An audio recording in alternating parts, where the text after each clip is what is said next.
Why do you doubt your senses? Because a little thing affects them. A slight disorder of the stomach makes them cheats.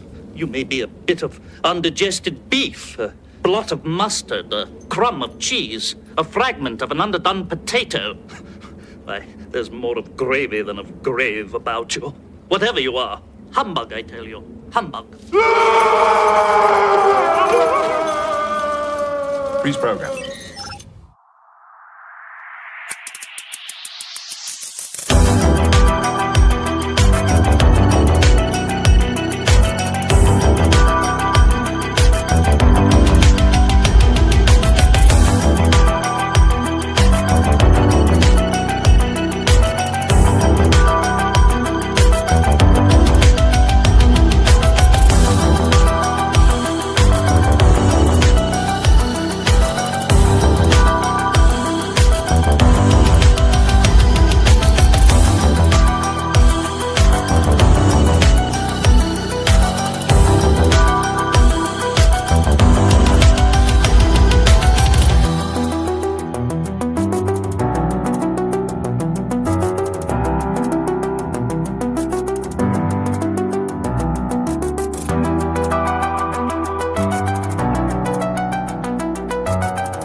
Well, hello and good evening. Star Trek The Next Generation Season 4, Episode 13, Devil's Due, first aired back in 1991, but here in 2026 on Live Long and Podcast, we're just getting started.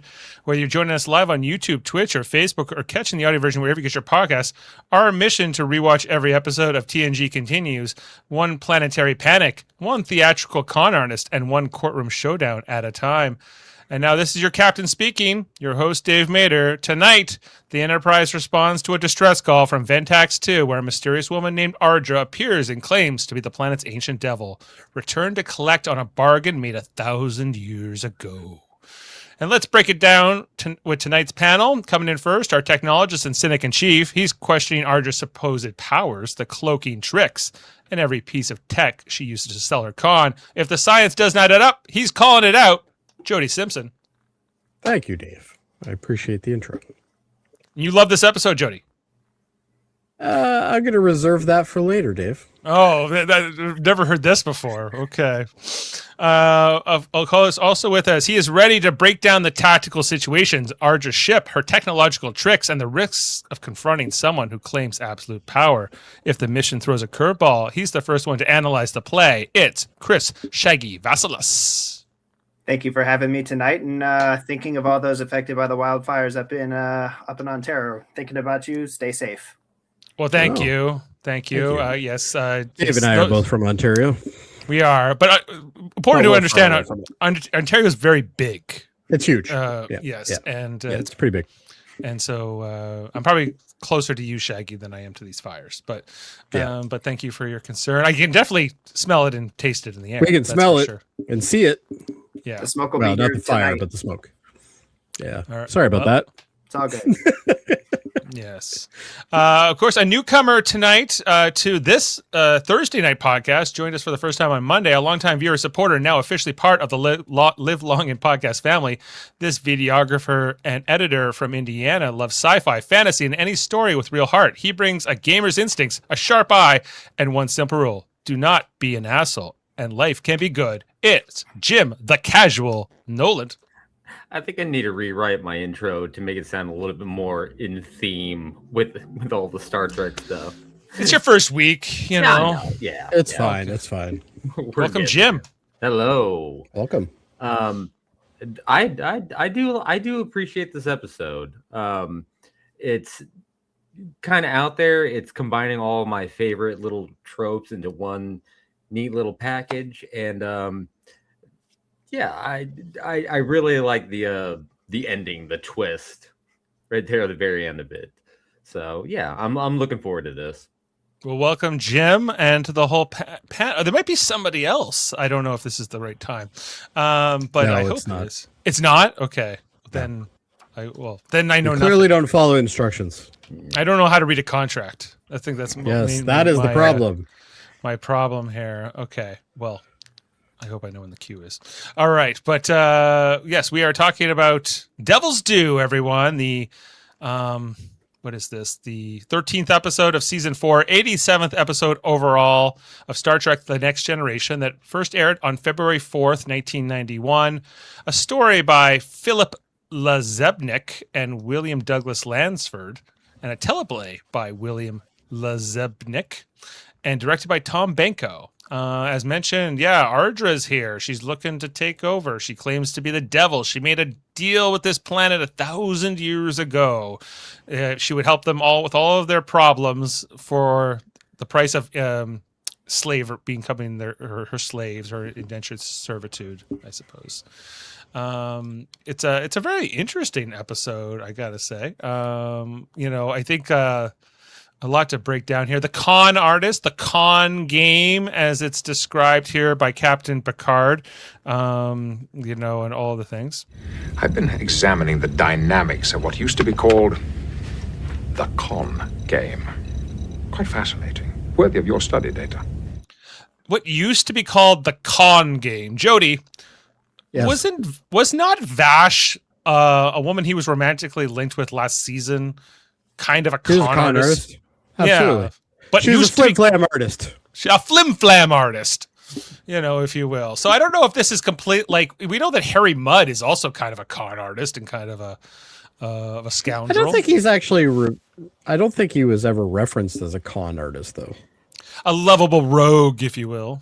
Yeah, so maybe that's why it's kind of foreign to Picard. Well, but in Jim, in the episode Mudd's Women, is that not establishing Harry Mudd as a bit of a con artist? Or I would definitely say con artist could apply, womanizer for sure.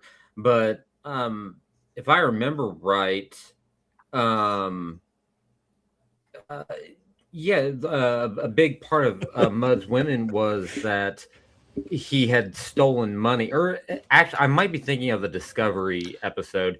He took a lot of money, like jilted a lot of money, left the bride, and then absconded off. right. So I think it's more like it was implied he was a con artist, and then they kind of confirmed it later on. Yeah, and I guess my real question is, like, there are other examples of con artists in the 24th century and before in the Star Trek universe. I like the way the line's written kind of, suggests that. I think it's more or less just how he interprets it. I don't think, like, he has other names for what a con artist is, but when he read it, I guess maybe this was a slang term they haven't used in a while. the con game, what used to be called. I think it's still called the con game. Captain. Yeah, well, there's always that, like, you lose the olden terms for stuff, and they probably had some kind of like futuristic, new moniker for it. But the premise is, he's a con artist, kind of like I think it's a future episode, the time traveler one. Oh yeah, with that was Matt great. Frewer. With Matt with Frewer, yeah. Berlinhoff Rasmussen. Yes, that was his name. Right, I forgot about that. Matt Frewer. Yeah, that's the actor's name. Max Canadian. Max Headroom. Yeah. Yeah, same guy, Max Headroom. We always know the Canadians, just so you know. No. Yeah, we know our peeps, because everyone else is American. Shaggy, speaking of Americans, let's get to Shaggy. Shaggy, what do you think about this episode? I spent quite a long time trying to debate whether this is a con game, a Ponzi scheme, trying to just kind of get in the minutia of it all. She's definitely a con artist. What do you think of Ardra's performance in this episode?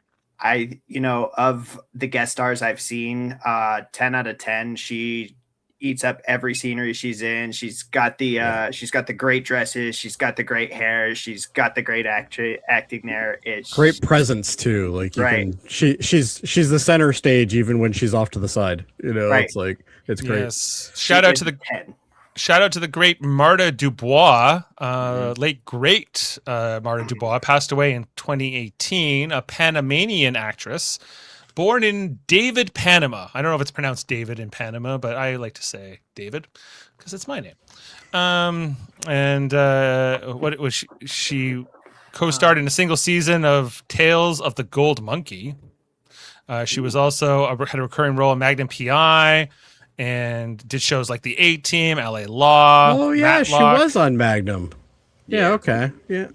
And apparently there was also a show called McBride with John Larroquette. Not familiar with that. Interesting. Little Yeah, before my time. John- Okay. Oh. Yeah. High All times. right. Showing my age. You had a bit of a delay there, Jim. Because we're speaking. It's actually you, I think. Yeah, that's Oh, I'm Yes, sorry. it's This you, is it's my not us. trick. I hide the mouth to make it seem more mysterious. There. Oh, there you go. Yeah. I think it's Dave that's actually delayed. Yeah. Looks Is like it me? Because it's you. A little bit back on track now. Yeah, you're getting closer now. Yeah. You gotta keep talking though, Dave. It's the only way we'll know. I'm talking. All right. Oh, Well, there you go. You're not bad. You're almost there. Yeah. Yes, I think we might have Adam joining us later. You know, if he can find time. That's what I hear. Between I all smell hairspray though, Dave. Do you smell hairspray? I do. Okay. That's all I can. Or maybe I don't it's just know the why, wildfire. but Might be wildfires. I don't know. it could be the wildfires. Yeah, we don't know. Yeah. Anyway, all right. Yeah. There's some kind of rumbling outside of my place. Rumbling. Yeah. Is that like a low frequency tractor beam, perhaps? I see a Could red be. light coming from the back of my door. Ooh, okay. That's This is a getting problem. ominous. I don't know what to make of this.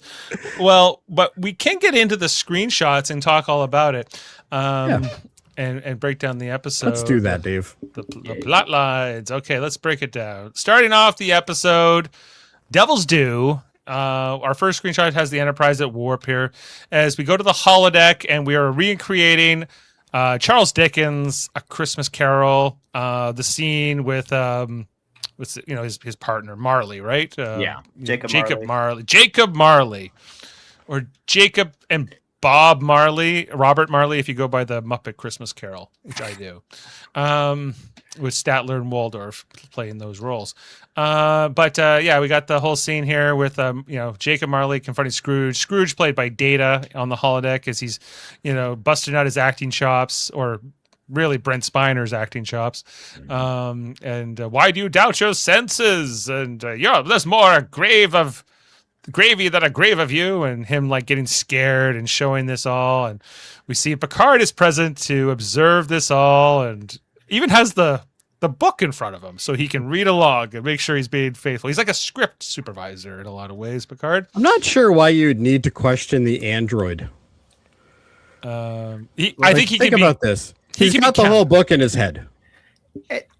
He's also probably taking notes because Patrick Stewart does play Ebenezer Scrooge in his own version of Christmas Carol, so taking notes. He's like, teach me, Brent. Show me how to play Scrooge. Like I've never played him before. He's like, I'm confused. There's no kids running around going, Father, Father. Father, I love the doll, Father. She's very I love beautiful. the doll, Father. I have to say I love this scene just for the simple fact of like the foreshadowing that's coming up later. It really is like one of those key writing moments where you can tell the writers just like they hear the premise and like, I know what we need to do, and just it writes itself at this point. And this is in the public domain, everyone. We can reference this without any royalties. This is great. It usually would be Beverly Crusher coaching Data on acting, says Norman. Well, that's definitely on dancing. She coaches them. She has been his acting coach, but this is not the first time we've seen Picard trying to teach Data acting on the holodeck. This is like maybe the third time I can recall since we've been doing this podcast. Yeah, and it's very much how Picard. Yeah, because he was doing Macbeth the one time. Yeah, they were doing Macbeth. They were doing like a Midsummer Night's Dream or something. Midsummer's Night. Yeah.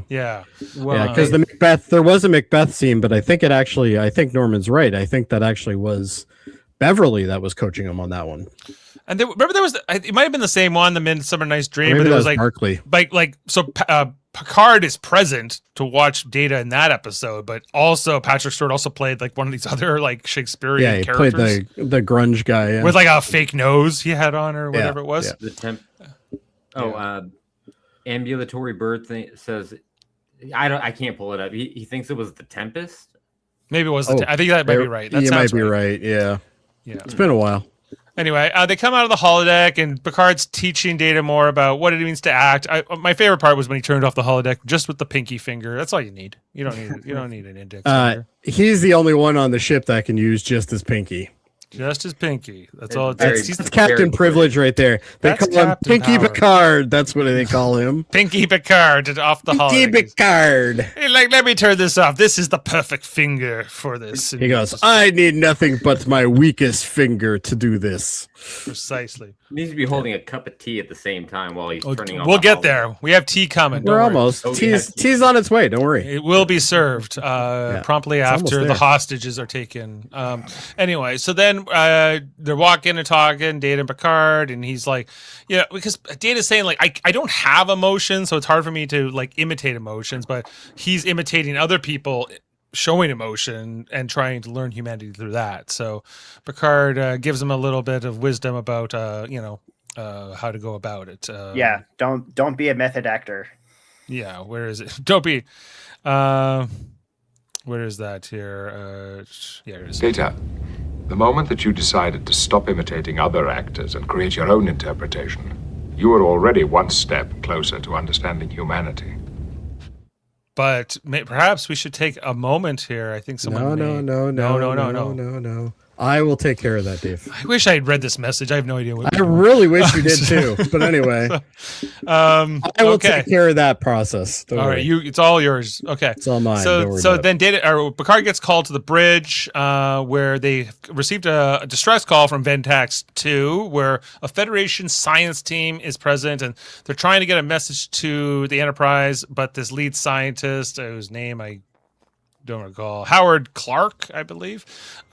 He's his signal's going off. He's having an emergency because the planet is going crazy, and he's like, "Come right away! It is dire. The situation is dire. We need to be rescued right away. Please help." And then the signal fizzles out. And all they have to do is just keep going back to the same channel. They'll eventually see something. That's what we did in the 80s for the porn channels that were locked. No, just the rabbit ears. We'll get the signal back eventually. Yeah, exactly.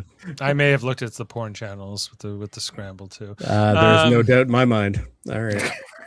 So, and if you remember the scramble, no, Shaggy wouldn't remember any of this, but like with the scramble channels, you might be able to see like one little piece of something happening in the corner.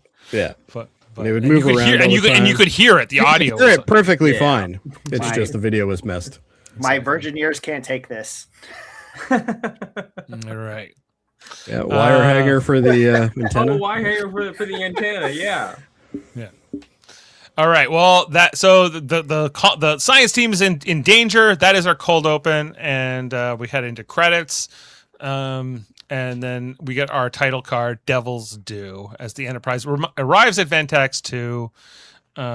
They, still have a very weak signal here to the science outpost. Dr. Clark is, saying, you got to beam us up right away, get us out of here. But there's a lot of interference. They can't get a lock on anybody but him. There's, I guess, like a team of people here. And when the signal goes out, they have to just opt to beam up him by himself, because they can't get the rest of them, with the rest of them being taken hostage. Something we don't see. We're just told about it sort of off camera here. And then we head into Picard's ready room. Gotta love good old, Tom Benko here with the shot of the fish, coming right in. But as we said, tea will be served by Picard. Always. As Dr. Clark has been beamed up here, and he's describing the situation on the planet, that the people of Ventax II, very peaceful, very agrarian, Ensign Kim. Yeah, Ensign Kim can never get a lock either. But can get a lot of things, like a promotion. But they he tells the story of Ardra to Picard, and he goes, "What is an Ardra?" And he goes, "Well, for better or worse, the devil." And they believe the devil is going to return now, partly because of these earthquakes, and partly because of some other prophecies that have been coming true. So they want to get the hostages back, and he tells about the leader of the planet, the head of state, whose name is Accost Jared. Great name. He might be reasonable, but he's dealing with unreasonable times. Just then they're called to the bridge to meet with Accost Jared, the nominal head of state, who says, he doesn't like violence and he doesn't like what's happening, but like he's losing control of the people. Everyone is scared. Ardra, the devil is coming, and there's nothing he can do. Can you go back to the screenshot of the scientist on the bridge to get a look at his uniform? Sure. I can't tell if he's a scientist or he's about to go have a snowball fight. Like, he's a race car driver. Or a race car driver. That is like, they've had some goofy uniforms and outfits in this show sometimes, but I don't know. I personally was going to go with Pilot on Battlestar Galactica. He's on the wrong show. Yeah. Yeah. Well, okay. Yeah. So with the outpost scientist outfit that we see very prominent here in Next Generation, and there was a different version of this in the original series, but basically this idea that all outpost scientists wear kind of a uniform for whatever reason, I guess, and it's a snowsuit. To Jim's point, it's got like the thermal lining on the crotch and everything. I don't. Yeah, I'm not sure what that's for. Why the thermal lining's necessary, but it's there because he's better known as Scientist Hot Pants, and that's the reason why. Dr. Hot Pants. Exactly.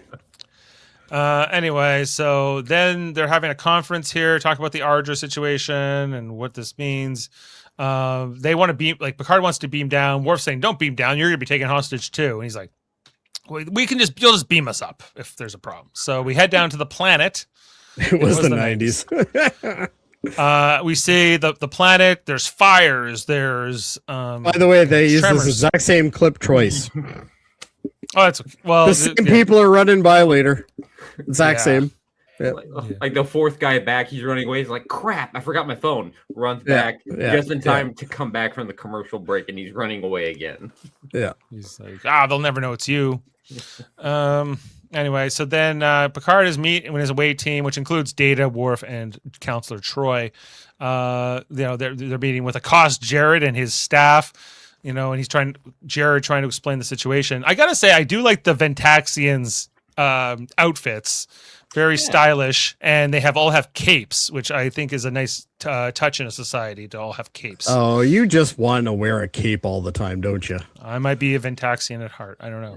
I was kind of getting like Assassin's Creed vibe, or Assassin's Creed 2, I should say. Yeah, like draping over the arm. Yeah, very ornate and decorative here. Ornate with a slight hint of Roman. Yeah. Accost Jared also tells us that he has seen Ardra, the visions. She's come to him in a vision. And just then, who appears but Ardra herself? Oh, I don't think so. Oh my god. It's the real Ardra. God. I don't know why it keeps moving back over to that one, but change back, I don't know. Change back. Takes it back. Oh, time's up. Time's up. Look who's with us. It is Ardra herself.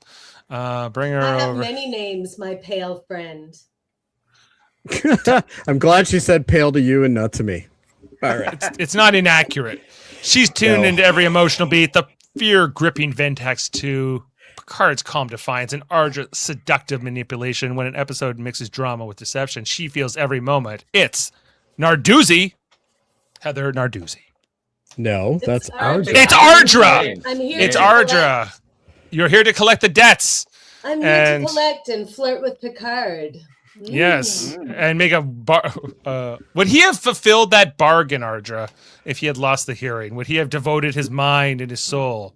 Yes, he would have. Much like how the Borg Queen wanted to break him, I thought. Very much. Yeah. Ardra here.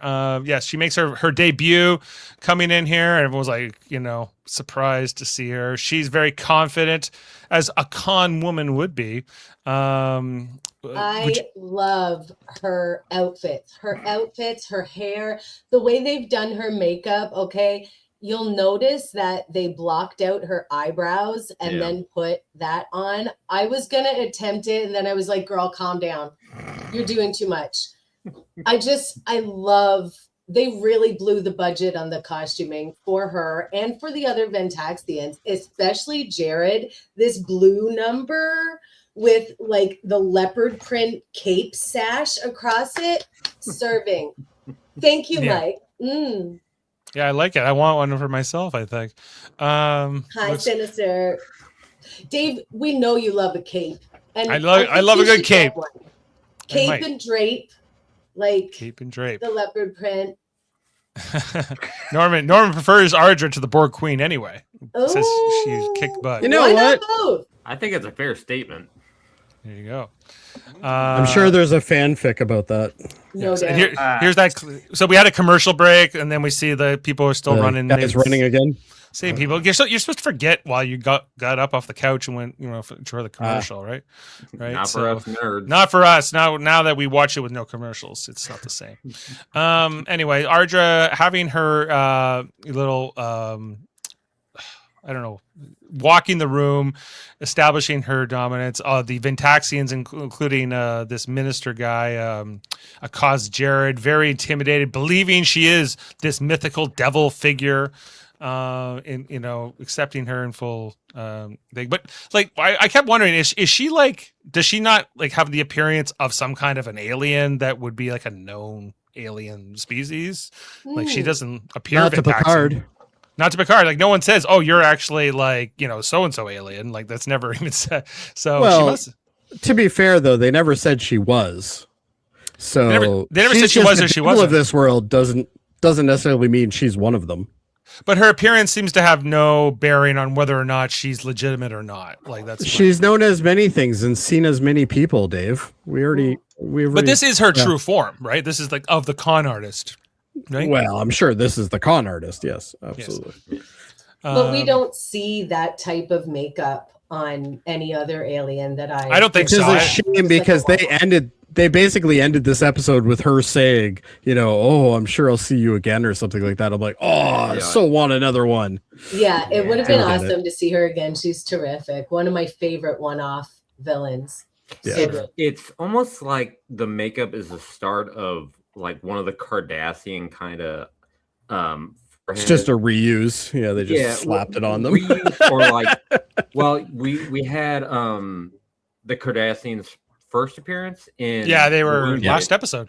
Episode, yeah. So maybe this is like them trying to figure out the right way to put the prosthetics together after that episode, and this was like test / hey, we've got it, let's try it out. And it does look pretty good. I think that's a really good guess, and maybe it was also leftover Cardassian prosthetics, and they were like, let's just reshape this into something else.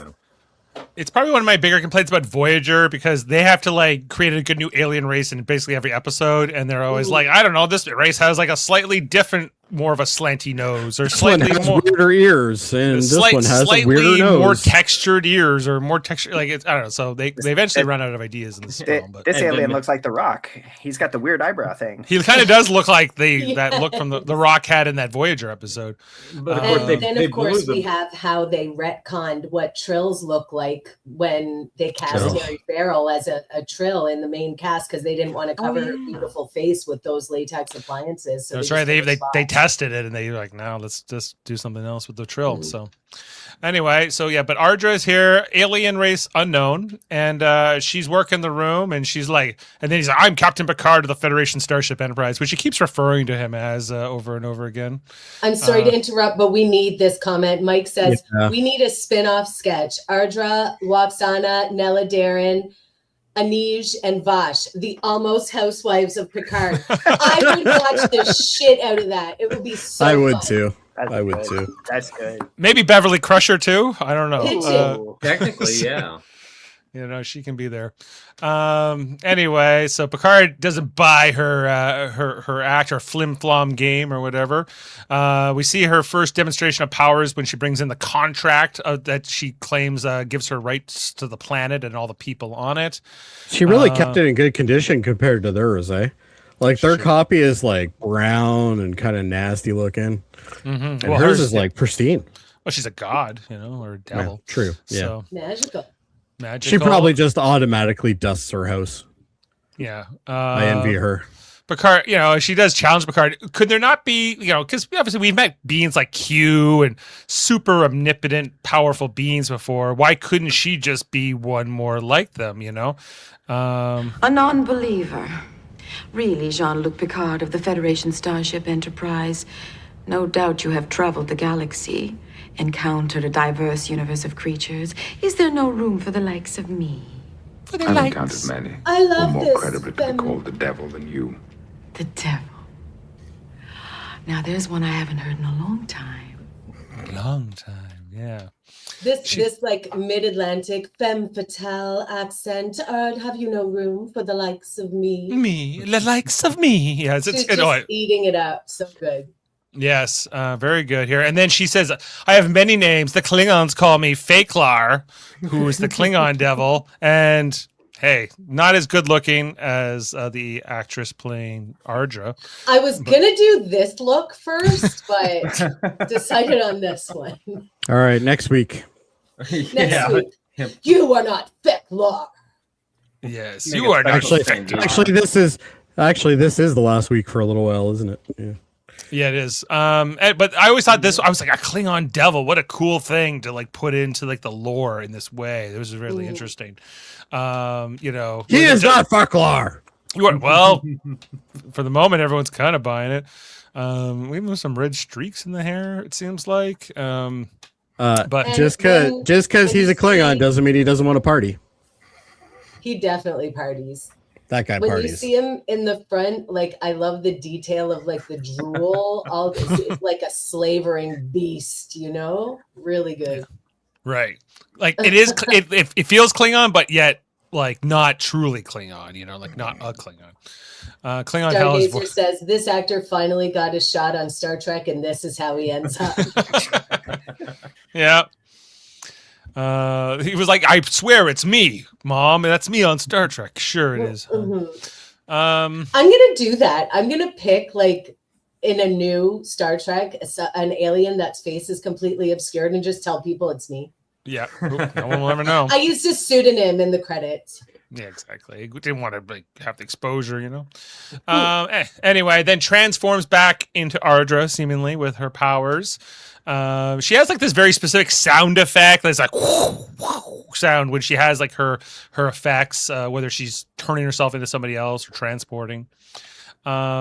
No, you know, the likes of me. Then they go over to like the old archives of the Ventaxians and look through the ancient contracts and scrolls when this deal was allegedly made 1,000 years ago. Which Picard's like, great, Data, you read it. I report back to. It's like I don't got time for this shit. I got no time. I'm going to bed. But this is like the Starfleet Enterprise equivalent of being like, chat, can you summarize this for me and give me a report? I've got captain things to do. Yeah. I can't possibly be reading. I got all this. shit to go press with my pinky finger because I'm Pinky Picard. Pinky Picard. This is his name now. Pinky Picard. Anyway, so they're putting Data in charge of this. Is there anything else notable in this scene? I don't think so.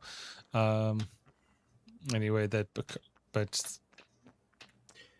her confidence in like letting them like just go ahead and analyze the scrolls really speaks to like eventually as you find out how much thought she's put into this plan, like because she's not worried about it at all. Yeah, I guess the other thing in this scene was that like Ardra finds out about the hostages because that's Picard's primary focus at this point, and she's like, hostages? Hey, buddy, go tell them to give up the hostages. Your devil says so. That's her way of trying to get rid of them, right? Like they're the wild card. She wasn't expecting them to be here, right? But so by giving back the hostages, like you know, because it would seem like it would be in the best interest of Ardra or whoever this woman really is, to get rid of the Enterprise, to get the Enterprise to go away. Well, that's what she's trying to do. Yeah. No, but then she's like, no, the Enterprise belongs to me, and then I'm going to keep you here. And all this later on in the episode. I know, but like, so she changes her mind almost, right? Like she decides kind of where she overplays her hand. I mean, she's doing an excellent game of poker here, and then she pushes it too far. Right. Yeah. Greed. I guess that's being her Achilles heel. Anyway, so con artist. so Data's put in charge of figuring out look through all the Ventaxian legal precedents and get back to me in the morning. I just want to know where they got those stained glass windows. It had to have been from an ice cream parlor. That's Yeah, the we only see thing this- I can think of. We do see this symbol a few times, right? It's probably Yeah. like the emblem of the Ventaxians, I guess. That was on the floor of the main meeting room. But you got like light purple. You got some cyan in there. You got a little fuchsia in there. Oh, It's called life is good. pastels, Jody. I'm not familiar with such things. No, he's not. Well, it Okay. all belongs to me now. It all belongs to Ardra, Oh, so damn deal it. with it. Okay, so This back whole up on podcast is hers now. the Enterprise. They're having a conference with the scientists, everyone but Data and the good old outpost scientists. Could this be Q? But like they're like Q wouldn't use contracts, and then she also said she wanted to know about like the economic forecasts of the Ventaxians, which Troy points out is a weird thing for a devil to care about, and everything else. And Although let's just say that if it was in fact a Q in reality, we've seen Q that care about other things than what That's true. our Q does. Like maybe it'd be interesting to see a Q that actually does care about money. Like maybe he thinks wealth is the way to like. I don't know. We lost Dave. It happens at least once an episode now. Ardra, stop it! I was kidding about the rumbling, but now it's Ardra, happening. you leave okay. Dave alone, Ardra. Bring him back. Yeah, Damn, here he Ardra. is. You're welcome. I don't know where I This is was. a Or, display of my power. it was very humbling. Forgiveness, Ardra, please. All right, I'll bring up the screenshots again. So we can your screenshots, Ardra, really. So here She we owns go. them now. Wait, does this mean the podcast belongs to her now? That is Absolutely. correct. We may have to have an arbitration. We'll have to figure it out. Anyway, I'd like to apply to be your right hand man. Just so you know. there is a As cape long as involved. you've mastered the Riker maneuver. Oh, of course. Speaking of Riker, so they figure that Ardra is using some kind of a ship or a power source or something to do what she's doing. So Riker and Jody are put on that mission. All right, you can see how excited Riker is. Really, Jordy? What the hell did Riker do to help? He did something. He gave Nothing. Jody orders. He was. He's like, Jordy, go figure that out. I'm gonna sit here and hang with my bitches. Adam is missing a really key conversation for him right now. No, yeah. If Adam was here, he'd be like, "That's right. Riker never does anything. There's no contributions." I actually think Riker did less in this episode than Worf did, and that's hard for me coming. Hey, wait. Well, no, that's actually probably true because Worf had that one like actually pragmatic comment about like, don't go down there. You could be kidnapped too. Yeah, Worf's got his moment coming up. Hold on. That's So true. There is a Worf moment coming. They have their conference. They come out of the conference, and who is sitting in Picard's chair? It's Ardra. It's my chair. It's her chair now. I'm sorry. I thought that was Holly Hunter for a second. Sorry. Oh. Yeah. Number one, this woman has shoes on. Okay, so right now we already know she's way ahead of the game. This is not Holly Hunter. That's No. right. Yeah, so she's in her chair, just really pissed off Picard. He doesn't like when anyone says Mike says Riker did less than Troy. That's an accomplishment. Troy had some contributions here. Anyways, but so I'm always been fascinated. Like, how did she beam onto the Enterprise without being detected? How did she do a lot of the stuff that she does in this episode? Right, like it's always been kind of Well, she just has a mystery. transporter that works really well. But we've seen what happens when anyone beams onto the Enterprise, like unexpectedly. Like, there's an intruder alert immediately. Like, Yeah. even later on, how they're able to hide the Enterprise with this dampening field so effectively, I thought was impressive. Well, we know that people can beam aboard ships when their shields are down, and I don't assume that the shields would be up in this situation because they wouldn't have expected this, right? They're not up.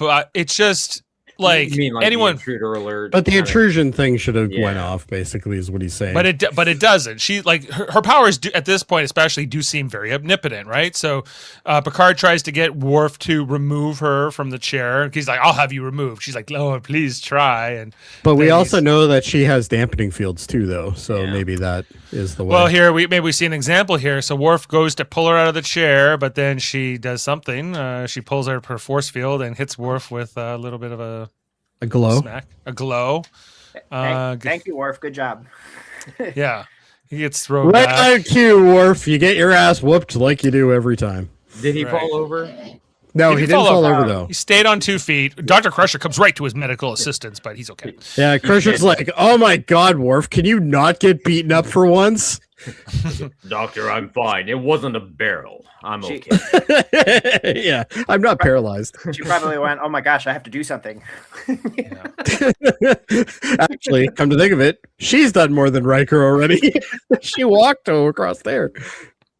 So you see Ardra here grabbing Picard's hand, holding his hand, and then he's like, "Give me my hand back. Beam her out of here. You know, Chief O'Brien, get on it." Better. And then he goes, "Ensign, raise the shields." And then the ensign turns around from the op station, and it's Ardra once again. She got even hotter. How does that happen? She does look good in this uniform. She sure does. She does, yeah. She does. What do you want, Captain? And they're like, "We're not impressed by your magic," but I'd be like, "I'm pretty impressed." Like, he's just trying to get in there. He's like, "Hey, you see me, right?" he's like, "I'm the little attack pit bull. How dare you embarrass my captain like He's this?" He's like the Enterprise's Chihuahua. Yes. So going at them. Norman brings up a good point. Like, where did the ensign go? In fact, where does everybody go when they get beamed away? Well, yeah, I've always wondered that. What did they think? Were they just like in a black room, like with nobody able to see anything for that few moments, or were they asleep?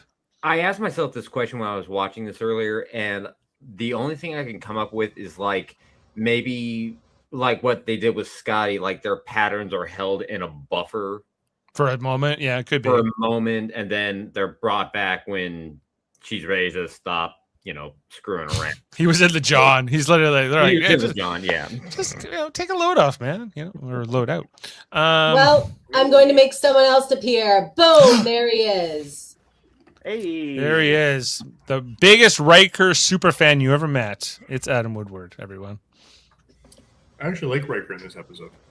Oh, jeez. Oh my God, everything is messed up. Yeah. Ardra. Then Data shows up, he's finished reading all of the Ventaxian legal scrolls, and he's like, "Report." He's like, "Well, it's pretty much ironclad. You cannot get out of this. Like it's written in a way to make it pretty much impossible to get out of." And she goes, "What are you?" He goes, "I'm an android." And she goes, "What a bonus. What bonus do you mean?" "Well, I now own everything on the planet and in orbit, including you." And they're like, "Dun, dun, dun." Data's like, "Yep, that could be interpreted like that. She owns the Enterprise and all of us now, too. What could that be?" And then back to, she then beams or vanishes here. And then the ensign who was at the station reappears. Where he was, what he was doing. Michael? Not entirely clear. I like the Indy John point of view, but he does seem surprised to be back. It wasn't like He's like, "I was drinking. What happened?" Do you think He was in 10 forward. Do you think Ardra's crew back on the ship hears her say, like, "I own this ship now," and they're like, "What the fuck are we going to do with a Galaxy class starship now?" And 1,000 Starfleet officers. And 1,000 Starfleet officers. Yeah, but I don't know. Guys. Yeah, well, Shaggy said, she overplays her hand even by trying any of this. Like, really, her best play would have been to try to get But that's part of the character. She's so confident that she can try to pull this shit off. Right? overconfident, I guess, right? Very overconfident. Because she probably could have got the Ventaxians to get the Enterprise to leave on Prime Directive grounds, right? Yeah, for sure. But she doesn't do that, obviously, because she falls in love with Picard. Picard is a dreamboat. Who could get enough Picard? And on that note, Picard is in his ready room next, drinking tea, working late to figure out how he's going to beat Ardra. Data comes in and talks to him, and he's like, you don't think she is who she says she is, do you? He goes, "She's not. She's a con artist, a flim-flam artist, a floozy." All of these things. I don't know how she's a floozy, but we're going to expose her. She's what they used to call the con game. Where is that again? I've been examining the dynamics of what used to be called the con game. Quite fascinating. Worthy of your study, Data. Another great quote in this scene, too. A wise man once said, "There is a sucker born every minute." Barnum, sir. PT. P.T. Barnum, and he's going to get to the truth of this all and expose this. The Dixon Hill in Picard showing in this moment where he's like, I'm going to get to the bottom of this woman who sat in my chair. I can, and says she owns the Enterprise, owns my ship. That will be the day. Grievous offense sitting in his chair. Mm-hmm. He's still not over that Wesley did it. He still brought it up when he said goodbye to Wesley. Like, it was it's not, if he lets you sit in the chair, that's one thing. Like if you're Riker or somebody, but other than that, is this the real first time they've ever been conned? In this series? No. I did bring it up. Like, it seems odd to me that the idea of a con artist is almost like an archaic thing of the past, because we've met even Vash being kind of a con artist. What about Okana? The outrageous Okona? Maybe. He wasn't really a con artist, though. A lovable rogue. He was a lovable rogue. Scoundrel. Yeah. Right. A scoundrel. A Han Solo knockoff. Whatever you want to call him. But They were conned with the Romulan spy, weren't they? Well, if you're... technically. Yeah. I mean, she was trying to get information. Yes. But then Ardra comes to... How would you sleep with these plants around your damn head? No clue. Well, that's what a man needs to sleep, is a bunch of flowers or whatever those are. Like, what the hell? I got bad allergies, man. I've been doing it wrong the whole time. And Picard's he's fallen asleep with this book across his chest as the academic. You should learn. Yeah. Well, it's good for you to read it before bed, they say. But then there's a disturbance here. Someone has arrived. Someone has appeared. And the blue... Oh, it's costume change, too. Oh, look! Hello. The hair is down. Ardra is here. Hello. I've arranged for some privacy. Oh, whoa. No. Ooh. There you go. Hey, Ardra. Picard tries to call for security, but there's no communications. He goes to the door. He's locked in. He can't get out. And Ardra is all here. Now, I was trying to kind of figure out what Ardra... Is this like a full bodysuit she's wearing? Like sort of under like a sheer thing? Or is she Is that what that is? Okay. Yeah, underneath it's a nude illusion bodysuit, and on the top it's like a spangled kind of sheer cape. Nude illusion. I've learned a new term. Yes, Thank yes. you. Heather, are you wearing that nude illusion? I am wearing a bra and a scarf. That's my nude illusion because I don't have a television budget. There you go. Ardra's hair. I think you do better.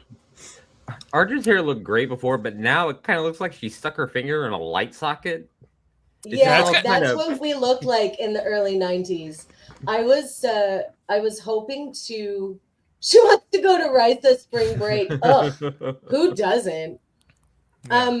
I was going to try to find a photo of myself in the early 90s because legit, this is what my hair looked like. I've seen pictures of Jane from the early 90s where she has it was like all the rage for the hair to be big. As somebody who was there in the 80s, I will say, yes, that is absolutely correct. Yes. Right. But she can also put her hair more tight with this what's his sister-in-law's name? Like Renee's wife. Shoot! I just saw that episode the other day. It doesn't matter. But looking like Marie. It's Marie. Marie. Okay. Marie. Yeah. I would argue that this outfit looks a lot like his Nexus Christmas wife's outfit, in that it's like high-necked and modest and elegant for Victorian times or whatever. Papa, a cup of Earl Grey. That would be lovely. Is this what you're into, or a little of this? Yeah, exactly. And then she's like, "I can be the perfect wife, or maybe I can be Counselor Troy and be especially weird, and touch you on the chest and everything else." I can't lie. When this scene happened, I got the cringe going on bad. I'm like, no. I couldn't help but feel like they burst out laughing as soon as this was they yelled cut here.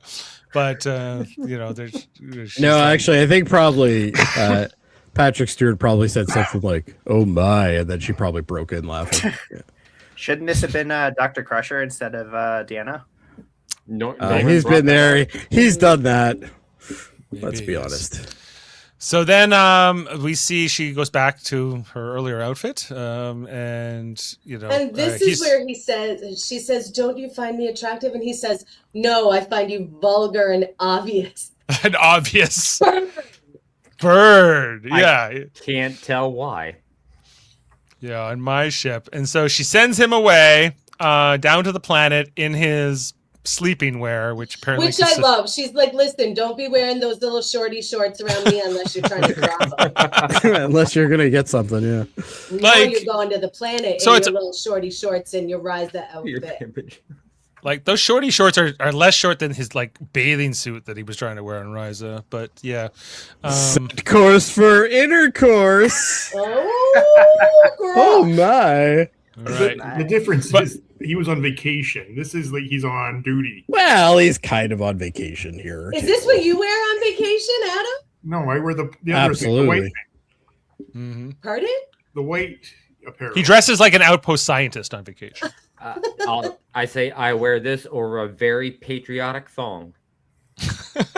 Now you're There's nothing patriotic about a thong, just so you know. No, because that's America. That's what Americans do. It's not a Canadian custom, but America. Bald eagles. Exactly. Bald eagles, flags, all that. I want to know what they're doing with these test tubes. Yeah. Why do you need this big of a test tube? Slushy machine that she keeps in sick bay. Maybe. Jordy's mostly annoyed here that he's been dropped in on. Stargazer says in the comments, notice how long they're holding on this pose.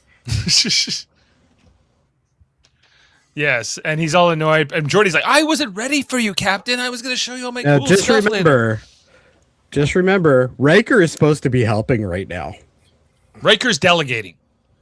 Riker's doing fuck all. I'm going to be in defense of Riker for once. Like he can't even know he's gone yet. And the other thing that but earlier he was assigned to Jody, and both of them are supposed to be trying to figure out what the hell's going on. Yeah, you know Riker. He just makes those guys work, and he just goes to the bar.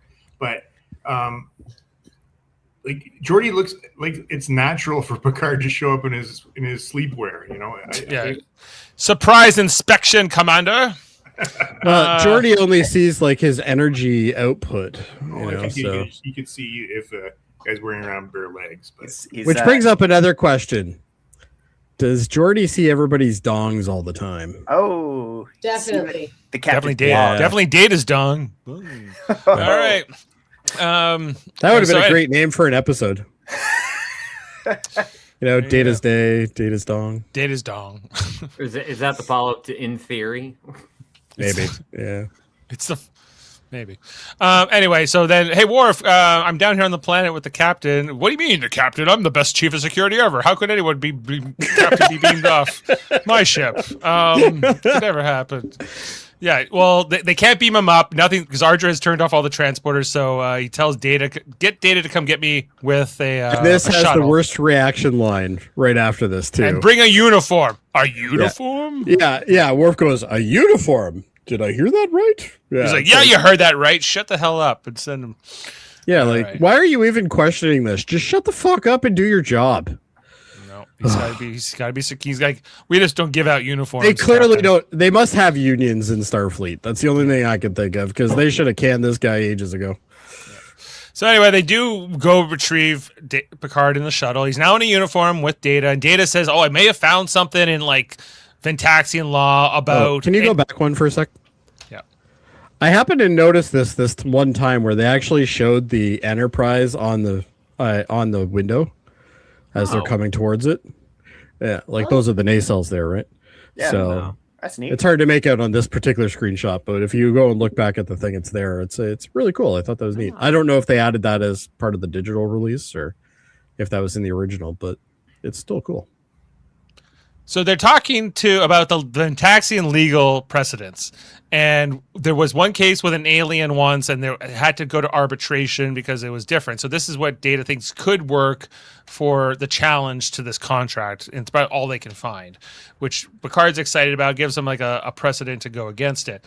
So as they're approaching the Enterprise, we get to see they're heading towards one of the shuttle bays. And then as Riker says, okay, you're cleared for docking, the ship just disappears in front of them. Whoops, where'd it go? And they can't reach it. They can't make any communication. I remember as a kid, my dad was getting so upset when she made the Enterprise disappear. He was totally sold. She was all powerful. It seems like something more than I couldn't imagine anyone else pulling this off. But to his credit, we saw Q do the exact same thing. So, but she's not Q. We don't know that. But we do. But we know that now, Jody. We've watched this episode. Well, we do know that now, yes. But at the time, it was the 90s. We didn't know. We didn't know any better. Right. Like, with the Romulans, could the Romulans have made the Enterprise disappear in this way? No. Yeah, probably not. Well, maybe if they give him a cloaking device. But we're told that all she has is a bad copy of a Romulan cloaking device. Well, if it was such a bad copy, how come it took Jody forever to figure out where the hell it was? Right, and right now the Enterprise is so they're under this cloaking device, and they don't. What do they like? It's kind of like when you beam that person out. Like where does the ship see itself? The almighty Norman has corrected us. Phase cloak, they could. There you go. I'm gonna go with Norman on this one. If it's a phase cloak, maybe.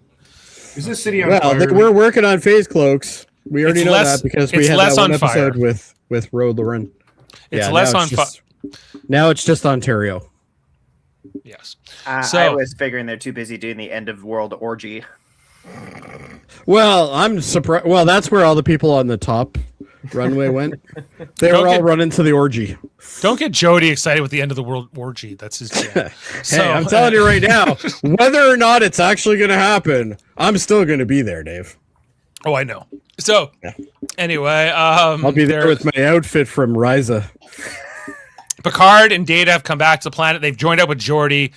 So now it's all up to It's up to Geordi, Data, and Picard and Outpost Scientist Man to save the day because that's all that's left now. The rest of the Enterprise crew has been cut off, and they don't know where the ship is, and they can't get any thing. But then Ardra appears in a new outfit. This she does. Yeah, it's good. Yeah, the green dress you could call it. Looks great. Got those big dangly I specifically earrings. remember being having a crush on Audra when I was little. Yeah, she's very commanding. And she's here to check. I don't know, just kind of bug Picard and flirt with him and try to look at that smile. How can you not like that smile? Picard says, "I don't like it. I don't like a flim flam artist like you, Ardra." She's expanding things anyway, so she gets very up close and personal. She's got so much balls though. She's really going all in on this. Yeah, it's great. And Picard has dealt with some pretty formidable opponents, right? Villains, absolutely. And everything else. But Ardra does give him a good run here, compared to some of the other adversaries. Yeah. She almost has him actually. Really. Yeah. Has him going, and then so he proposes this arbitration thing, and she's like, I want Data to be my arbitrator or my judge, to settle this dispute. And Picard's like, well, that seems kind of weird. He works for me. Why would you want him? And she's like, well, he'll do everything right to the letter. He'll be very objective. No one else can say that. And then he pulls Picard aside. He's like, do not pick me for this job. I will totally rule You're probably against you. Gonna lose. You'll probably lose. Do not pick me. Data, it'll be fine. You'll do your duty. He's like, I know the law, but texting the law is weird, and you are going to lose unless you make a really strong argument. And he's like, it's all good. I trust you. So we head into the hearing, the arbitration. Do you think that this was publicly broadcast across the planet, or is only the people of this? No, they're busy in the orgy. Nobody's watching the arbitration. Nobody's watching C-SPAN when there's an orgy going on. Come on. Like nobody's watching Trump right now. They're all watching us. Yes, that is correct. We thank him for that, by the way. Yeah, he is. Yeah. Oh yeah. I heard about that. Okay. Anyway, so that's what that joke was earlier. Yeah, gotcha. Went over. I gotta find it now. Anyway, so they're talking to Mr. What's his name again? Accost Jared. Jared from It was Norman who said it. I'm here watching a con broadcast. Yes, exactly. Instead of watching a con broadcast. Precisely. Anyway, so Picard is doing his whole thing. He's like objecting. He's like, how do we know she's really Ardra? Who says she was here 1,000 years ago? And then she's like, I've proven everything I can, Data. And he does tell Picard his objections overruled. He's like, what? I made a great little argument there. Like what Data was saying is like, I'm going to do this like any Pentaxian jurist would. So I'll make my own conclusions, Captain. Thank you, sir. Because he has to, also acknowledge him as a superior officer, but he's in charge of this. And she makes her claim about how she's fulfilled her end of the bargain, how the tremors and the visions and everything else, that all happened on time. And so it all seems to be happening here as it was. And then Picard makes his arguments about how, like, I think she makes the ground shake for a bit here. And she turns herself. She makes Picard disappear. And again, then she says, Can you explain it? Yes or no? Right. And he has to say no. Right. And then she's like, call me vulgar again, bitch. Mm-hmm. She turns into the devil. Okay, can we talk about this look for like a good second here? This was horrible. Yes. Like, so they're like, okay. This is like a live action version of the South Park Satan. No, the devil wears spandex. Everybody knows that. Wears spandex. Yeah, okay, because like this is what like devil Halloween costumes look like in the 90s, kind of. Like maybe like the face is way more intricate, I guess, but otherwise this got like an 18 pack though. What's that about? Yeah, but I feel like he's wearing like some kind of a suit underneath the spandex.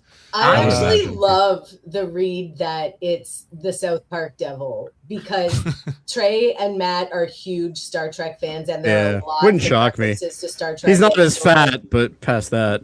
Well, the South Park Devil has very. He's more like muscular with little. However, to give you credit to that, Heather, when you think about it, though, his bottom teeth have that thing that the South Park character did. Yeah, I think I've never put that together, but you're probably correct. I think that's a good reading, and that's true for me from now on. They're like, wait, okay, we have to have our devil. Oh, let's make him look like that next gen devil. That wasn't that weird. So, do you think this is before or after sex with Saddam Hussein? Before. Okay. Before. All right, just checking. Gulf War. I'm just half expecting Tenacious D to roll into the background and start playing guitars in a rock off with him. Tribute. Yeah, because I feel like the devil would definitely like want to show off the dick, but not be like have it all like sort of suppressed. There should be a this devil is wearing a cod piece. The devil would never. He would never do such a thing. No. Anyway, but it's meant to like scare. I don't know if Picard is meant to be scared by this image of the devil, like Worf was of the Klingon fake Lard devil. Here's a little bit more of a close up of it. The face looks okay, but the rest of it. I never noticed that. Yeah, Stargazer's right on that one. His right horn has a lump while his left side does not. Oh, don't lump shame him. It's infected. We all are a little bit lopsided. Like, let's be honest here. That's true. You know what, too? Those red contacts, that was high tech for the time. Yeah. And look at his ears. It's totally just Vulcan ears painted red. Like, it's more the body that I object with, but yeah. Well, the body is basically like faux leather. Yeah. Wait, are those sequins on the bodysuit? Yes, they are. It's a fabulous devil. Okay? But look at his two teeth on the bottom. Yeah, so he's got a snaggletooth. It's fine. It's fine. Okay, we've commentated on the devil. We can move on. Anyway, moving on. I bet he's going to the orgy after. He definitely is. So she turns back into Ardra, and then I think she like, my case is closed. Only two teeth on the bottom. That's right.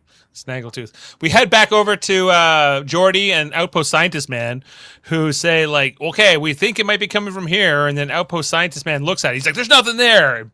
But then Jody goes, oh, I think we got something. Like, Jody indicated with that smile.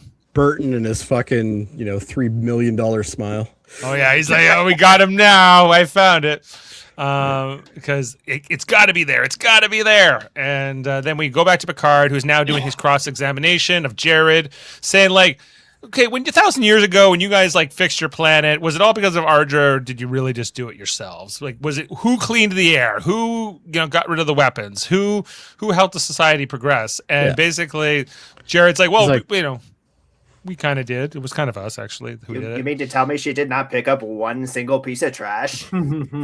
She did not pick up one single piece of trash. What? He goes, reminds me of Riker. Yes. And now he delegates everything to Jody. Come on, giving this whole thing and explaining it. Yeah, here it is. The one piece of trash. That is some angry trash talk. Yeah.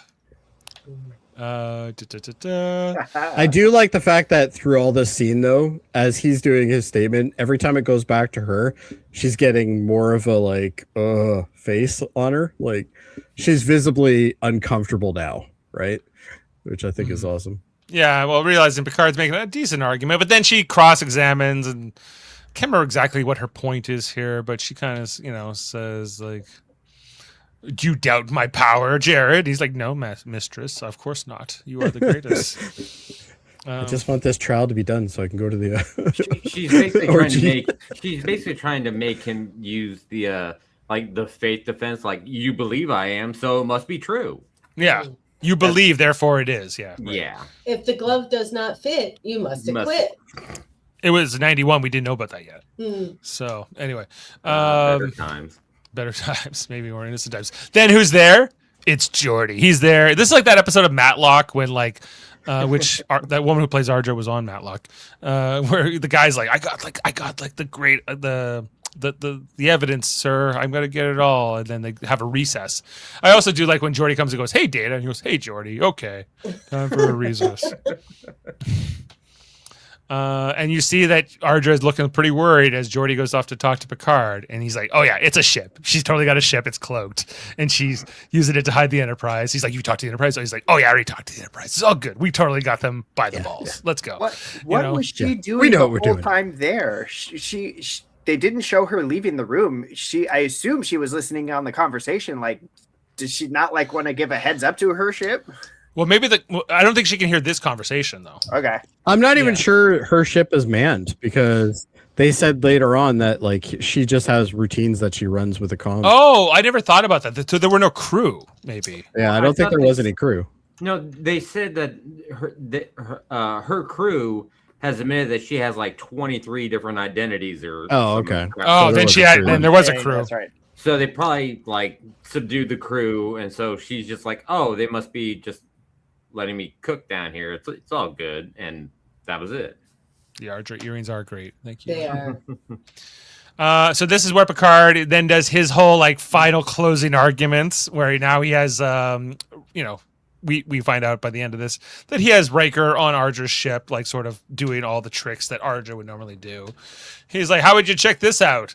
And he makes the room shake, I think, the tremors, and he's like, hey, Ardra, why don't you make this? He says, Ardra, stop the tremors, and she goes, I like the tremors. I like the tremors. Well, they're good. She goes, sure. And then she's like, no, I like the tremors. I like the tremors. Well, I don't. And then he snaps and it stops.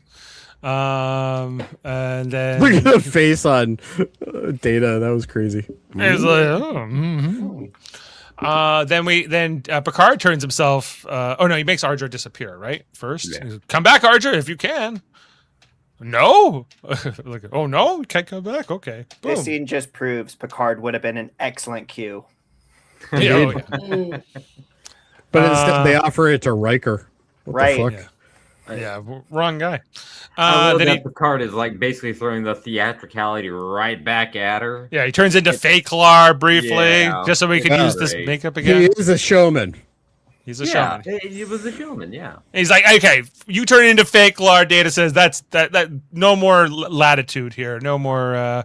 That's what did it for a bit, Data. Yeah. Yeah. Turns You've back. made your point, Captain. That's You enough. made your point. He's like, thank you. I appreciate the court's indulgence. And then he kind of truly exposes her. That one thing she did tell the truth is having many names. She has a whole bunch of aliases in this sector alone. She's a. Thank you, World Mind. Yes, you go. Such a looker. Is Feckler like a male or female? I think It's a Klingon devil. It has no gender. Either way, it don't matter. Yes. I don't see a dick, so take what you will from that.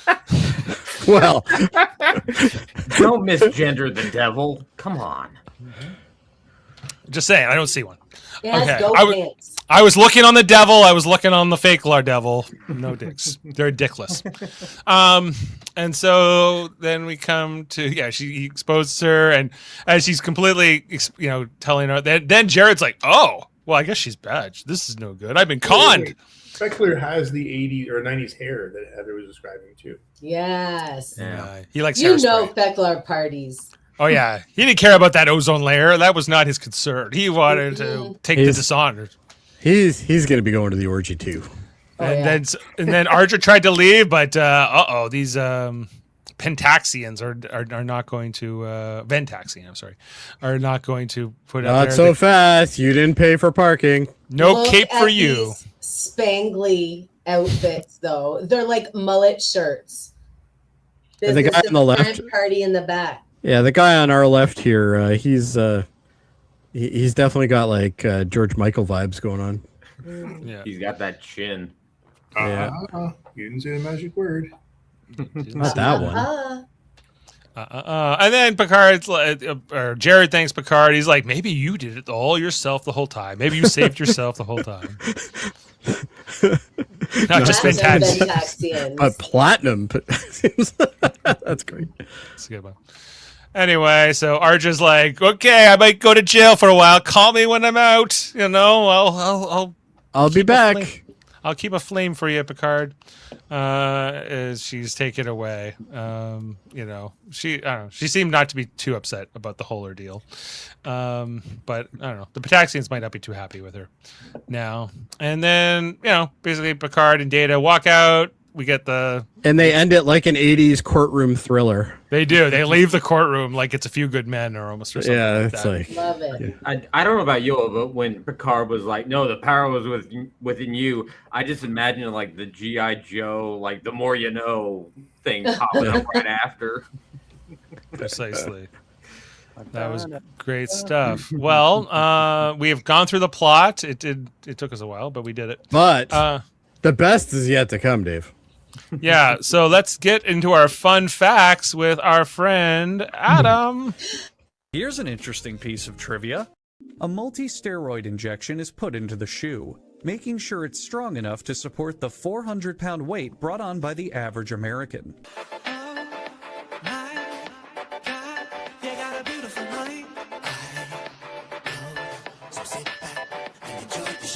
Well, fun fact us, Adam. I will. want sexiness. I want fun factiness.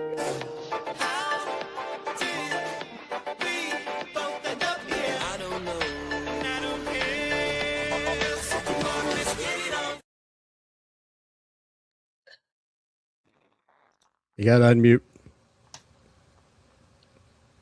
Okay, I really like that intro. That's great. So guys, did you know that this is actually based on an unused script for an episode of the aborted series Star Trek Phase 2, written around 1978? No, really? I did not know that. That's a fun fact if I ever heard one. Yeah, that certainly is. The opening sequence, which shows Data performing Scrooge on the holodeck under Picard's watchful eye, is a nod to Patrick Stewart, whose 1988 stage adaptation of A Christmas Carol was a huge success. So, 1988. Right? So he did that, I guess, in the middle of this. Yeah, well, beginning of this.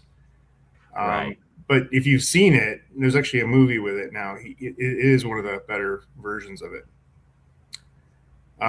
This episode illustrates Arthur C. Clarke. Does everybody know who Arthur C. Clarke is? Yep, one of my favorites. Yeah. So he was a World War II veteran, but also a member of the British interstellar community. But he wrote 2001, 2010, Rama, Rendezvous with Rama, and no, those are the big ones. But 2001 and 2010 are like the big claims to fame. That's right. And yeah. So this illustrates his third law. Any sufficiently advanced technology is indistinguishable from magic. Mm-hmm. Yeah. And makes sense. This is the first mention of Fekler as being the devil in Klingon theology. Previously in Day of the Dove, the Klingon commander Kang told Captain Kirk that Klingons have no devil, although Klingons are known to exaggerate to seem tougher. And Fekler's role in mythology is analogous to the devil.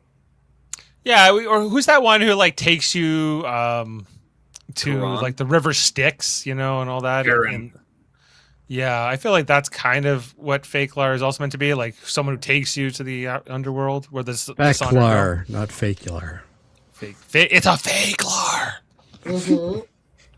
The other thing I thought was interesting, that this might come up in the facts, but the fact they said that like the Klingons were the ones to make the first contact with this world. Yeah. Not before the Federation did. Mm-hmm. When Picard and Data are talking about his adaptation of The Christmas Carol, Picard is a bit dismissive, even derisive, of Data's stated appreciation for the method acting. Patrick Stewart is classically trained, and classical actors are known to hold similar views of method acting. It's no good. Wait, so was that supposed to be like an inside joke?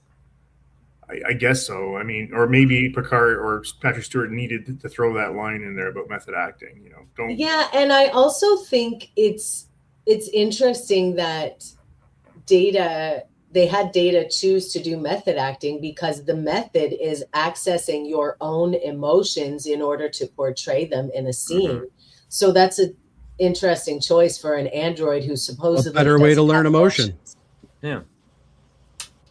Which is another reason why Picard is like, that's no good. Don't do that. You'll never get it. Stupid Data. You're no Riker, Data. Well, thank goodness. Maybe I don't like Riker. Okay. Did you know, Adam, that the guy who plays Fakelar was Tom McGee, a Canadian former world champion powerlifter and strongman from Winnipeg? I didn't. That is a fun fact. Yeah. I'm not sure it's fun. So Canadians are the Klingon devil and all that. So think about it. Well, that checks out.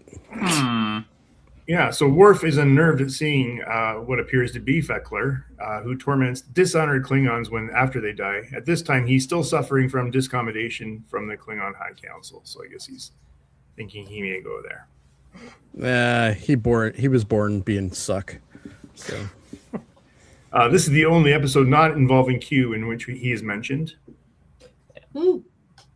So this next fun fact, I was actually surprised and actually thinking both of these cast members or these actors or actresses could have been a great Ardra.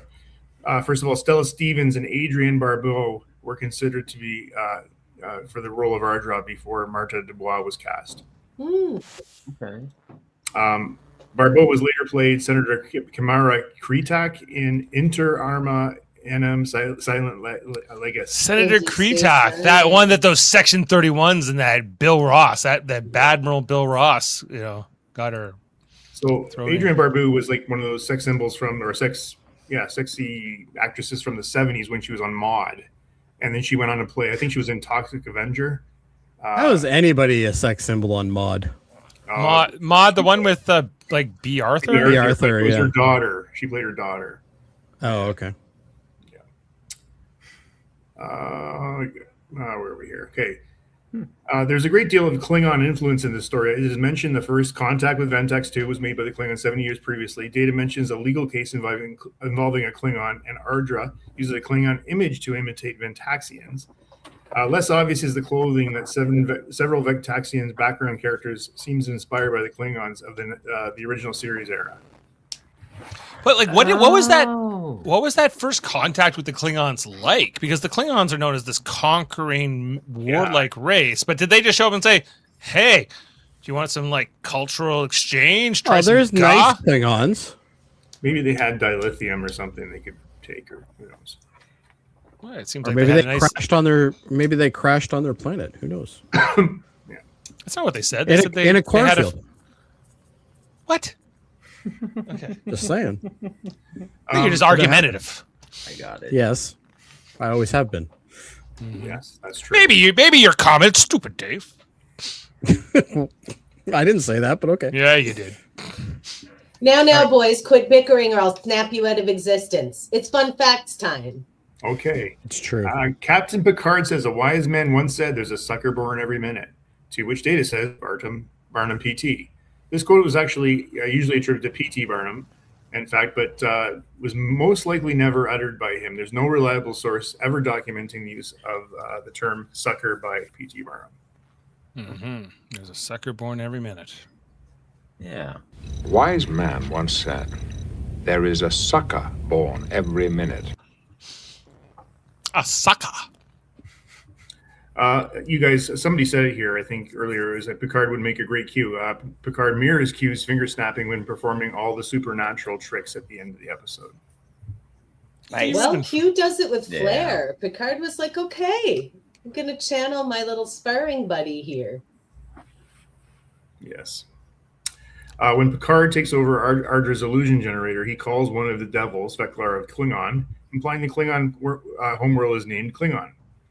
It's not until the following year, Star Trek VI, Undiscovered Country, that the planet was named to be Kronos. That was the first time. A Star Trek movie. Great Star Trek movie. Adam, did you know that this episode, Robert Blackman was nominated for a Primetime Emmy Award for Outstanding Costumes for a series for his work on this episode? I did know. I was getting to that one, yeah. And he lost a Murphy Brown episode. What? Weren't they all just only wore pantsuits? Power suits on Murphy Brown. Yeah, they're just pantsuits, weren't they? They had to give something to them, I guess. Ardra's final words to Captain Picard are, until we meet again, but she never appears in another episode. I know. Which is a shame. Boo. That's a shame. She's getting out of jail soon. She'll be. We're bringing her. Actually, the actress died, unfortunately. Sadly. Did she really? 8 years ago. Oh. She died at. Shame. Yeah, she died at the age of 65. Sadly. I think she would have been a great character for Lower Decks. A great reference too. Yeah, they could have brought her back for that, for sure. Never underestimated a Murphy, says Worldmind. Even a Murphy Brown.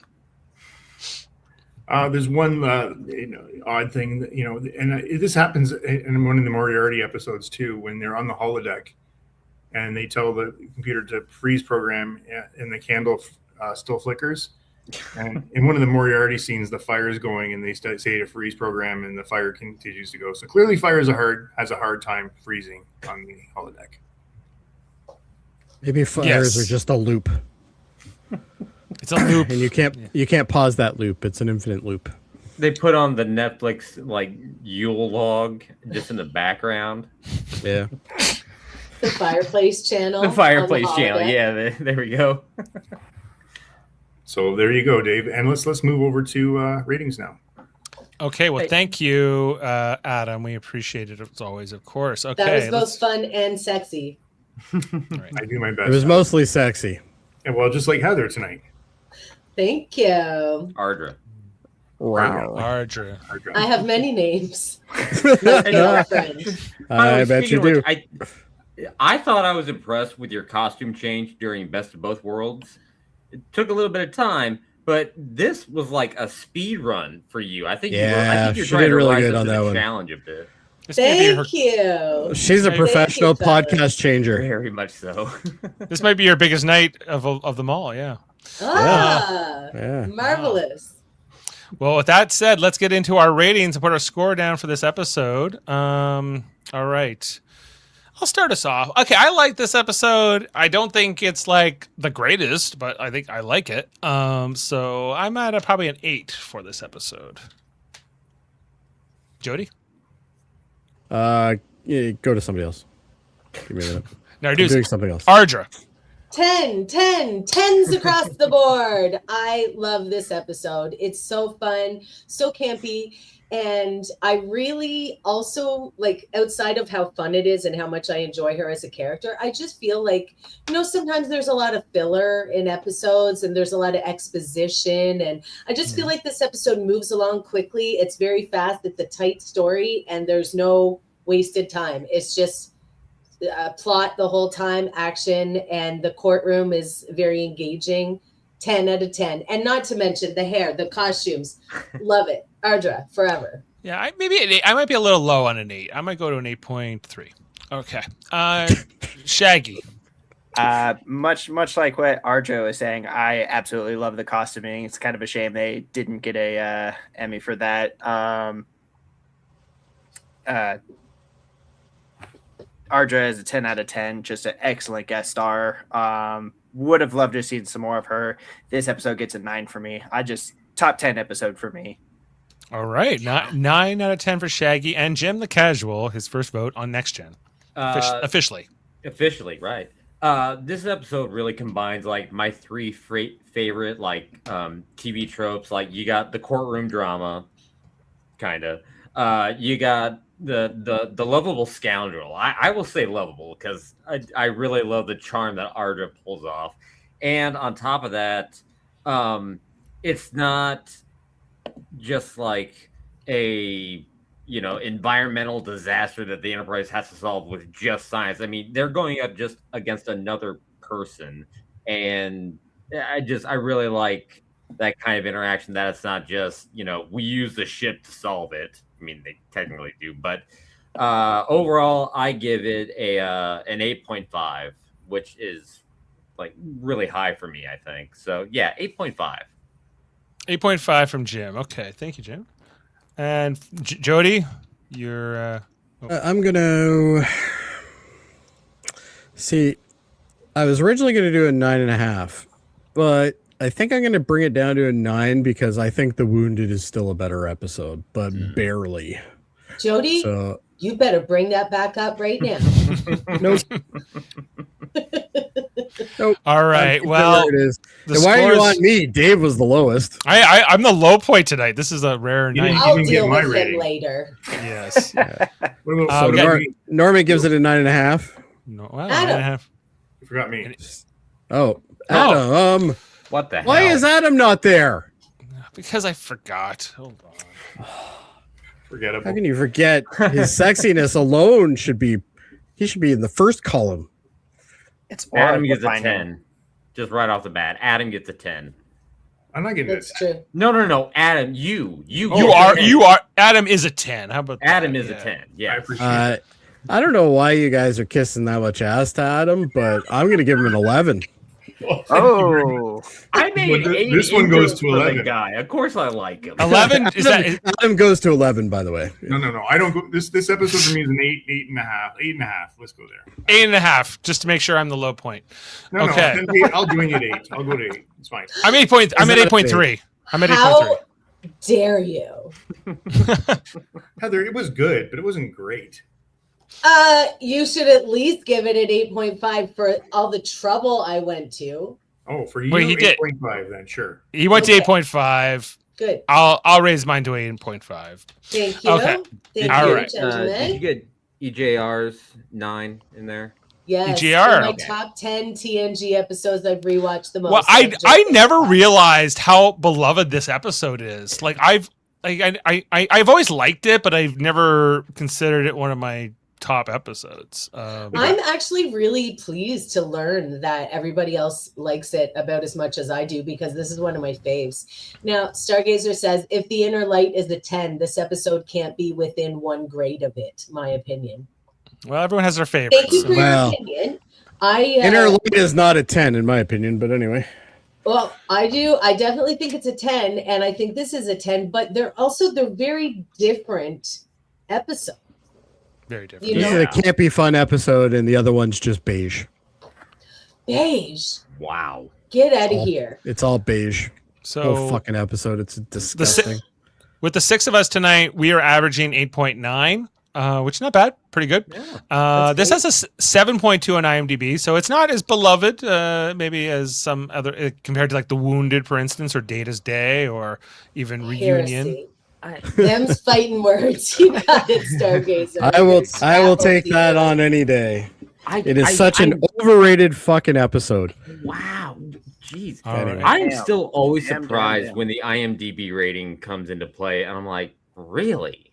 Yeah, I'm it's always only there so we know how stupid some people are in the world. That's all. It's always interesting to because as we know, doing the Firefly podcast, we see these crazy high ratings on every Firefly episode. Yeah, but that's because you guys all hate Firefly. Hey, not all of us. And so anyway, but speaking of that, before we head into the recap here, can I just call out tribute to Sam Neill? Yeah, absolutely. Oh, yes. Passed away earlier in the week. He did? Yes, yeah, he died. 78 years old, but died of pneumonia Jurassic Park complications. Was great. Everybody loves that, but Event Horizon. Event Horizon is his science fiction movie ever. Is his opus. That one was amazing. I think it's Jurassic Park 3. Alan. We got a question here for Jim. How did I discover Live Long Podcast? I think the first episode that I saw from almost start to finish was Best of Both Worlds, and I was just scrolling through YouTube randomly, and I saw it was a Star Trek podcast. I'm like, you know what? Why not? Let's listen in. And sure enough, these guys are talking about one of my favorite two-parter episodes, of course. And then the first thing I see is Heather's hair in that blonde tornado up on top of her all head. Heather. He came for Heather. Shelby wig. Ugh. The Shelby wig. That was I the had Shelby been wig waiting was amazing. for that for months. Of I was course you so had. excited. And then I started listening. Also a good movie. Yeah, that was also a really good movie. So I just started listening, and like all of a sudden, I'm like, man, these guys are like A, they're fun, B, knowledgeable, and C, like these are one of the few people out here that's not so like angry and bitter about every little thing. No, we save that for Firefly. We give that all to Firefly and or whatever Jody's reviewing. And any episode that Worf is in generally. I was kind of surprised I do. by that. I don't know about the rest of them, but I do. I used to be even more positive, Jim, at one point, and then and then I broke him. Then he met Jody. So then he met me, and it all went downhill. All right. Well, thanks to the whole crew tonight. This has been great. We want to look ahead. So, yes, we are doing Firefly on Mondays right now. We are going to be back on Monday for the next episode we're reviewing, which is called Janestown. Yep. So this very is good the episode, one that by the I way. watched out of order when I thought I was watching another one. So I'm ahead of the game for Firefly this week. You are. Yeah, but do you remember any of it? Nuts. I can't make that joke anymore. Mrs. Firefly herself. And then Ms. Firefly, if you're Ms. I'm sorry, yeah. And then so in terms of like Next Generation, our next episode we're going to be covering is called Clues, which is the I one. love that one too. While en route to a mysterious planet, the entire crew is rendered unconscious by an apparent wormhole. Data is the only one left standing when everyone wakes up. He claims they were unconscious for only 30 seconds, but a series of strange inconsistencies around the ships suggest otherwise, and the crew begin to suspect that Data is hiding something. So I would love to tell you we'll be back in a week to cover that, but we won't because unfortunately it's a new season of Star Trek has come out, and Thursday nights have to be reallocated to. And apparently, I have to be disappointed for 10 weeks now. And you know who really loves the Western is Adam, and we will be back here with Star Trek: Strange New World, Season 4, Episode 1. It's called Valis Marineris. Oh. Yes. It could be worse. It could have the puppets in it. This episode is a Western-themed adventure where Captain Pike, Science Officer Spock, and Number One explore the galaxy. It features scenes of Pike on horseback in an alien desert. Is our synopsis at this time. Adam, how excited are you? Hey, I guess So we two just things- mounts on Hell on Wheels. Thank You know you, what? Sinister. Two things about this still. Number one, does he have his own saddle? Because captains have to He have their own does. saddle. He does have his own right? saddle. Yeah, they already It's established that. He And has a saddle. secondly, is there possible to have some sort of cowboy hat through which we can see the Pike's Peak? Well, if you notice, cowboy hat vibe. if you notice right at the front there's a little extra kind of oomph right at the front of that hat. I'm pretty sure that's where the Pikes Peak is. Protruding through the cowboy hat. The hat cannot contain the hair. Is It what cannot. You're saying. No. I think Adam needs to do a cosplay of this for that episode. I will do one. Yes. I'll be happy to do that. But listen, this is my problem with season 3 was very disappointing for me, and I really hope we get back on track. You weren't the only person that was disappointed. Yeah, because Narduzzi hasn't watched it yet, so maybe she's gonna love it. So. I have not yet seen it, so I'm gonna catch up before we watch it. You'll like 5 of the episodes. Get on the pod. Maybe she'll love every one of them. We don't know. Maybe I will. We can't tell you what you like and what you won't like. So, all right. So look out for that. Strange New Worlds for the next 10 weeks on Thursday nights will be our mission, and then we'll be back for Clues when that's all wrapped up. So I thought we were going to lose Firefly for 10 weeks, but no. But it might only be 9 weeks. We don't have that many left.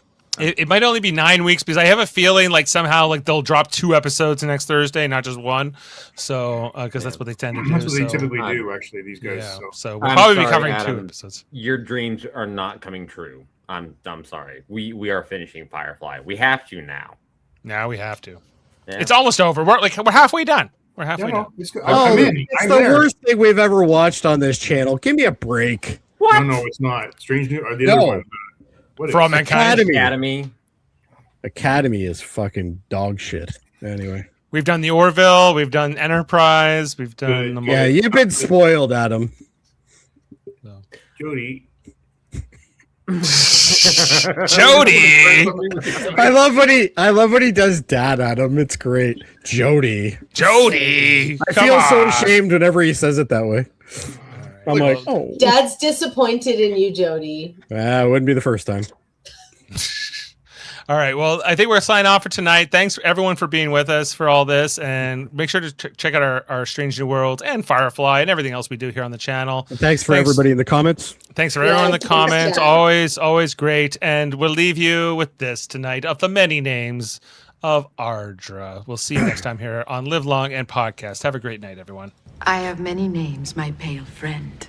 I am Mendora in the Berusian cluster, Torak to the Drellians. The Klingons call me Feklar. You are not Feklar. But I am the guardian of Great Orr, where the dishonored go when they die. But here on Ventax II, I am called Ardra. Beam up some Star Trek content with Live Long and Podcast. A roundtable movie discussion with Hey, did you see this one? And take a peek into the darkness with Heard Noise, Must Investigate with Michael Chan. Watch us duke it out on trivial debates. And let's chat about TV with the Super Mater Brothers. It's all here on the United Federation of Podcasts.